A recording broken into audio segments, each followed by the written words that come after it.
नमस्कार, मी भाग्यश्री पारनेरकर. आकार DG9च्या news and views bulletin मध्ये सगळ्यांचं मनापासून स्वागत करते. महत्त्वाच्या बातम्यांचा आढावा आपण या माध्यमातून घेत असतो. आजची आपली पहिली बातमी आहे. पंतप्रधान नरेंद्र मोदी यांच्या हस्ते थाटामाटात सुरू झालेल्या बहुचर्चित भूमिगत मेट्रोच्या गाड्या आरे कारशेडमध्ये धूळखात उभ्या असल्याचं चित्र आहे. अत्यल्प प्रवासी संख्येमुळे मर्यादित गाड्यांचाच वापर होत असल्याने उर्वरित गाड्या तशाच उभ्या आहेत. मेट्रो 3 ही देशातील 100% आणि राज्यातील सर्वाधिक लांबीची मेट्रो मार्गिका आहे.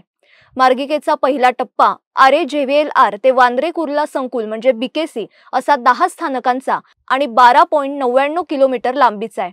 त्याचंच उद्घाटन पंतप्रधानांनी 5 ऑक्टोबर 2024 ला केलं होतं. या टप्प्यात सिप्स MIDC विमानतळाचे दोन्ही टर्मिनल यांचा समावेश आहे. तसं असतानाही मार्गिकेवर प्रवासी संख्या अपेक्षेपेक्षा नाममात्र आहे. मार्गिकेच्या पहिल्या टप्प्यात दररोज 2 लाख प्रवाशांची ये-जा असेल अशी अपेक्षा होती. प्रत्यक्षात सध्या मार्गिकेवरील दैनंदिन सरासरी प्रवासी संख्या जेमतेम 20,000च्या घरात आहे. त्यामुळे सर्व गाड्यांचा वापर होत नसल्याची स्थिती आहे. यानंतरची बातमी आहे. आपल्या देशात लवकरच हायड्रोजनवर चालणारी ट्रेन धावणार आहे. या ट्रेनची ट्रायल सध्या सुरू आहे. ही ट्रेन हरियाणातील जिंद आणि सोनीपत मार्गावर धावणार आहे. हायड्रोजन ट्रेन इतर ट्रेनपेक्षा वेगळी आहे. ही ट्रेन सर्वात पर्यावरणपूरक म्हणजे एन्व्हायरमेंट इको फ्रेंडली आहे.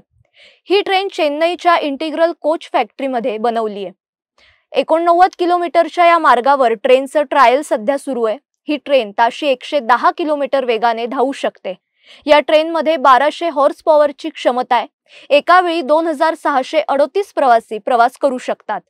रेल्वे मंत्रालयाने हायड्रोजन इंधन सेलवर आधारित ट्रेन बनवण्यासाठी 2800 कोटी रुपये दिलेत. त्यातून 35 ट्रेन्स बनवल्या जाणार आहेत. 8 डब्यांची ही ट्रेन ताशी 110 किलोमीटर वेगाने धावणारी जगातील सर्वात लांब हायड्रोजन ट्रेनपैकी एक असेल. पर्यावरणपूरक असणारी ही ट्रेन कार्बन उत्सर्जन कमी करणार आहे. चाचणी यशस्वी झाल्यावर ही ट्रेन नियमितपणे लोकांसाठी सुरू केली जाईल. यानंतरची बातमी आहे. उत्तराखंड येथील केदारनाथ हे मंदिर प्रसिद्ध आहे. हजारो भाविक इथे दर्शनाला जात असतात. तिथे गेल्यावर फोटो व्हिडिओ काढणं सोपं होतं. पण आता या नियमात बदल करण्यात आलाय.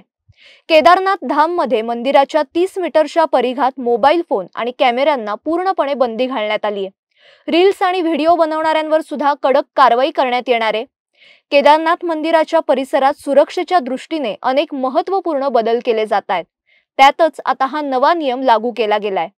इतकंच नाही तर तपासणीसाठी पोलीस आणि प्रशासनाची मदत घेतली जाणार आहे.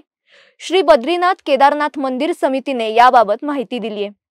श्री बद्रीनाथ केदारनाथ मंदिर समितीने 2 मे पासून सुरू होणारी केदारनाथ यात्रा यशस्वीपणे पार पाडण्यासाठी तयारी केली आहे. मंदिर परिसरात आता रील्स, व्हिडिओ, फोटोग्राफी करण्यास पूर्णपणे बंदी घालण्यात आली आहे. यानंतरची बातमी आहे म्यानमारमध्ये आलेल्या भूकंपासंदर्भात. म्यानमारमध्ये शुक्रवारी म्हणजे 28 मार्च रोजी 7.7 तीव्रतेचा विनाशकारी भूकंप झाला. या विनाशकारी भूकंपामुळे मृतांची संख्या 2056 वर पोहोचली आहे. तसंच 3900हून अधिक लोक जखमी झालेत. सुमारे 270 लोक अद्यापही बेपत्ता असल्याची माहिती सरकारने दिली आहे. 7.7 रिश्टर स्केल तीव्रतेच्या या भूकंपामुळे मोठ्या प्रमाणात जीवितहानी झाली आहे. सध्या बचाव कार्य जोरात सुरू असून मलब्याखाली अडकलेल्या लोकांना वाचवण्यासाठी शर्थीचे प्रयत्न सुरू आहेत. या भयानक आपत्तीमुळे सरकारने 1 आठवड्यासाठी राष्ट्रीय दुखवट्याची घोषणा जाहीर केली आहे. भारतासह अनेक देश आणि संयुक्त राष्ट्र यासारख्या आंतरराष्ट्रीय संस्थांनी मदतीचा हात पुढे केलाय. या संकटाचा सामना करण्यासाठी बचाव पथकं जागतिक पातळीवर कार्य करतायत. नागरिकांना मदत पोहोचवण्यासाठी आंतरराष्ट्रीय स्तरावर सहकार्य केलं जातंय. भारताने ऑपरेशन ब्रह्म सध्या सुरू केलं असून भारतीय हवाई दलाच्या विमानांनी यांगूनला मदत सामग्री पोहोचवली आहे. यात अन्नधान्य, औषधं आणि तातडीच्या वैद्यकीय सेवांसाठी आवश्यक सामग्रीचा समावेश आहे.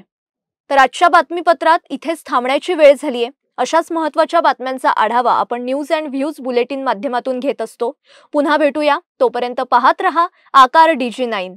धन्यवाद.